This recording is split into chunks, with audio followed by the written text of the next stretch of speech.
Welcome to the Health Starts at Home podcast, where we explore the connection between our health and the home environments we live in. I'm Holly Jean Mullen, functional wellness practitioner turned real estate pro, here to help you rethink how your space impacts your sleep, stress, hormones, mood, and everything in between. No topic is too taboo. From hidden toxins and frequencies to healthy building design and smarter home buying, we dive into what most people aren't talking about, so you and your loved ones can feel better in the places you spend the most time. Whether you're health conscious, health curious, or just exploring the rabbit holes of why you might be feeling off, you're in the right place. No pressure, no perfection, just real conversations about things that matter. Because health starts at home, but it doesn't stop there. So let's get to it.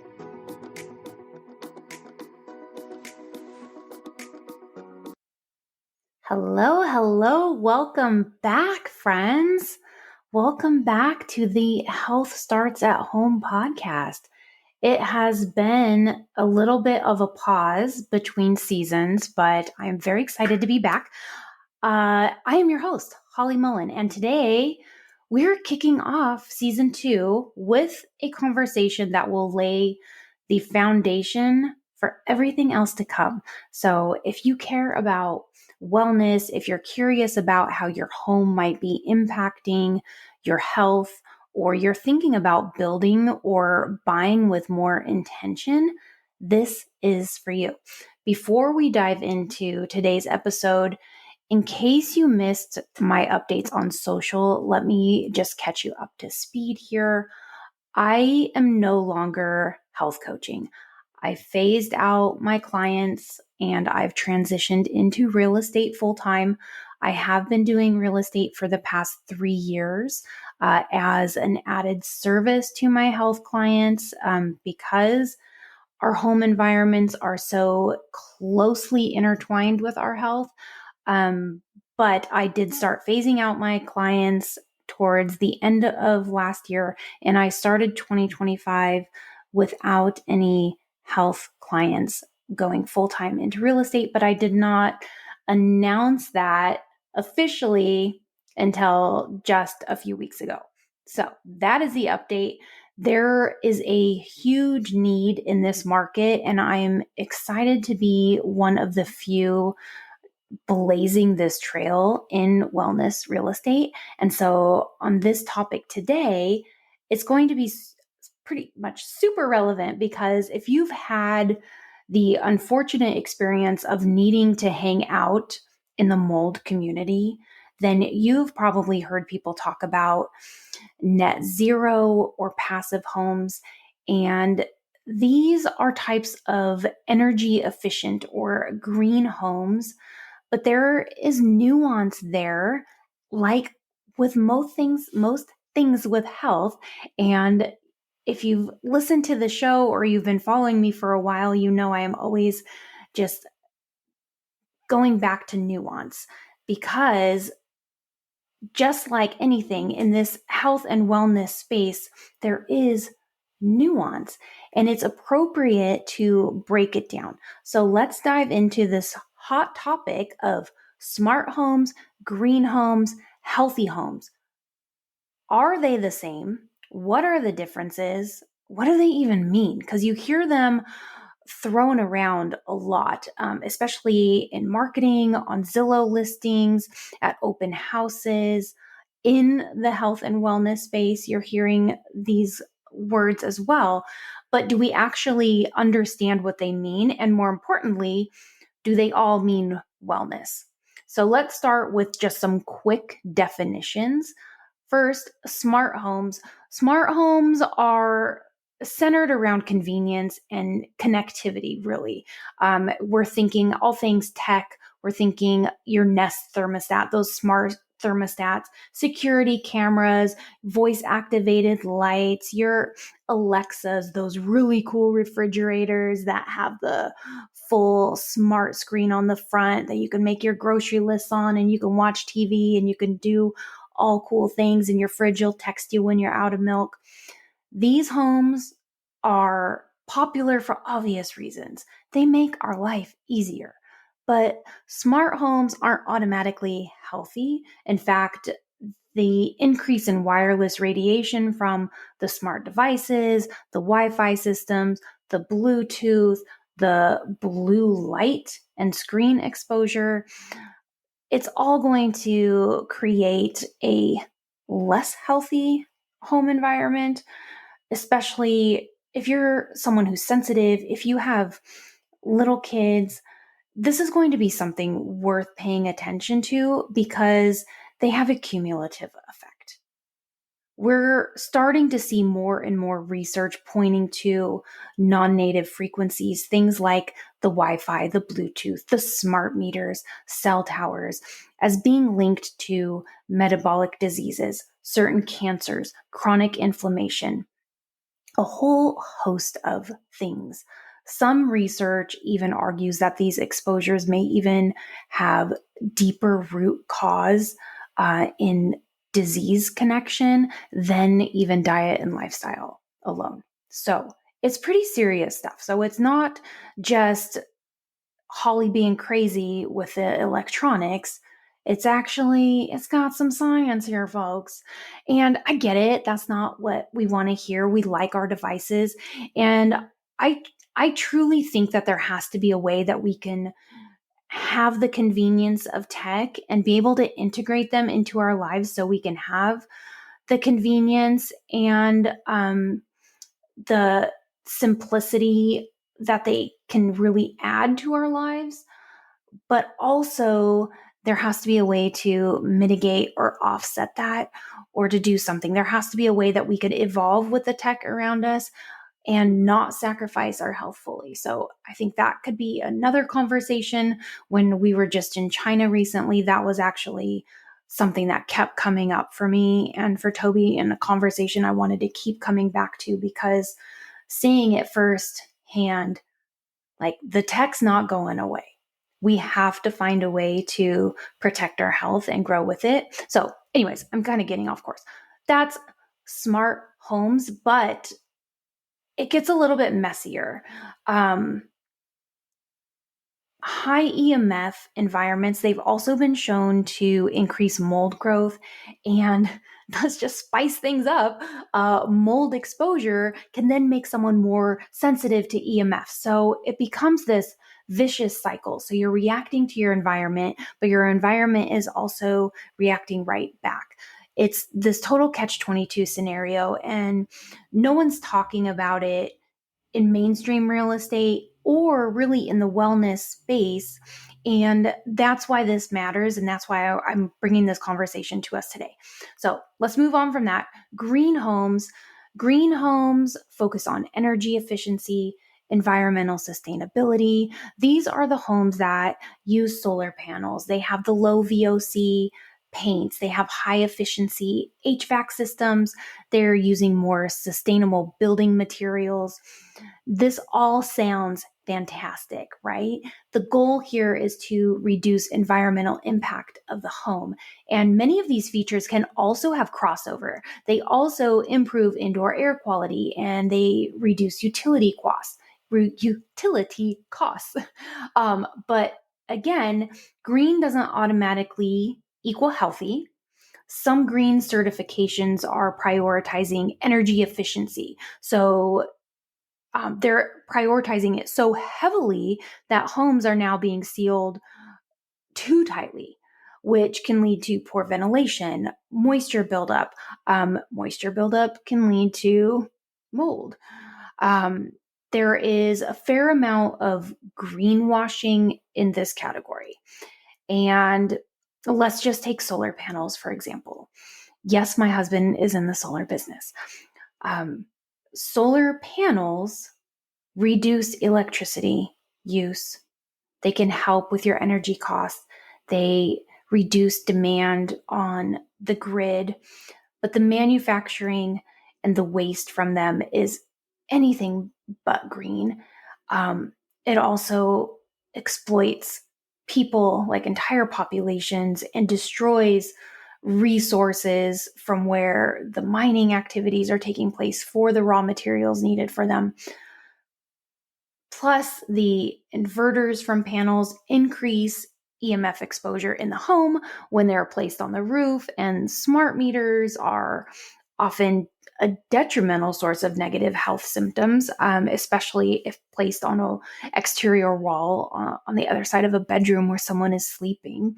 So we can't deny the fact that green homes, while they do have some perks, there's definitely also some downsides and some ugly sides of it that aren't talked about as well. And again, and there's still some crossover too. So they all kind of like mix and mingle. Healthy homes, on the other hand, are designed with human health at the center. So that means we're looking at clean air, clean water, non-toxic or low tox materials. We are looking at proper ventilation, low EMF design, mold resistant building practices, as well as materials. We're looking at spaces that support our natural rhythms, our circadian rhythms, our sleep, our nervous system regulation. These homes don't just focus on reducing your carbon footprint or making life easier. They are built and designed to help you feel and function better. Here are the conceptual distinctions. Smart homes serve your schedule, green homes serve the planet, and healthy homes serve you and your family. Now, that's not to say that these categories are mutually exclusive. In the best case scenario, a home can be all three, have little parts of them, but too often buyers assume that green means healthy or that smart equals better, and that assumption can cost them. It can cost in both health and in dollars. So why are these types of homes gaining popularity? And I think the reason for that is because we're in the middle of this huge shift in a lot of arenas, but at home, really, people are waking up to the fact that our environments affect our biology and that chronic symptoms aren't just about genetics or eating right and exercising. Like that advice is tired and played out, and it's not working for people because we are a population of people who keep getting sicker, not better. And it's not just all sugar and stress, which is where we like to point the fingers. Oh, let's blame it on sugar. Let's blame it on stress. Sure, that is a piece of the pie, so to say. But it's also what's off-gassing in our walls, what's circulating through our air vents, and what is our body absorbing while we sleep. It's how we feel in our neighborhoods and around the people in our community and the areas that we live. And it's just as much about those things as it is about the structures that we reside in. And the world just continues to get crazier. And as a culture, I feel like we are craving more simplicity. I've been talking about that. I think that was something I talked about at the end of last year, was just this return to simplicity, this return to self and slowing down. People want that. We really, really do. We want more safety, but we don't want it coming from the government. We want to feel more safe in our bodies and in our homes. We want to have more peace at home. And this means that people are finally starting to ask better questions. They're asking better questions about the information they're receiving. They're asking better questions about how they're living, what it means to be healthy. They're asking better questions about where they live. And in the context of real estate, people are starting to ask questions now before they move, before they build or buy or sell or renovate or relocate, because they have more information about what it actually means to be healthy and what it means for them to be happy and healthy, and realizing that, hey, my environment plays a role in this. And I think COVID opened our eyes up to a lot of that when we all had to be at home in our neighborhoods and in our homes, our actual homes, for so long. We really started rethinking the way we actually live in our homes. They're no longer just a place to come and go and sleep. It is a place to live and do life. So this is where the wellness real estate market comes in. This market has grown to $584 billion globally in 2024, and it's predicted to double to 1.1 trillion by 2029. And these projected increases are anticipated as more people prioritize health and the well-being in their living spaces. And I saw this even just in the most recent parade of homes that I just did here in Tulsa. Wellness features in the home are already starting to show up. Seeing homes with new construction homes with gym spaces built into them, not just a community gym that you can go to. They're in the home with infrared saunas built into them, built with more outdoor space, more giant windows, more natural light. It's arriving here, guys. So in the US, a lot of the wellness real estate boom has shown up in more of the luxury listings and commercial developments, in like the resorts and the hotels and stuff. That has really been where we've seen the concentration of this industry, but we are finally starting to see that trickle into everyday residential neighborhoods.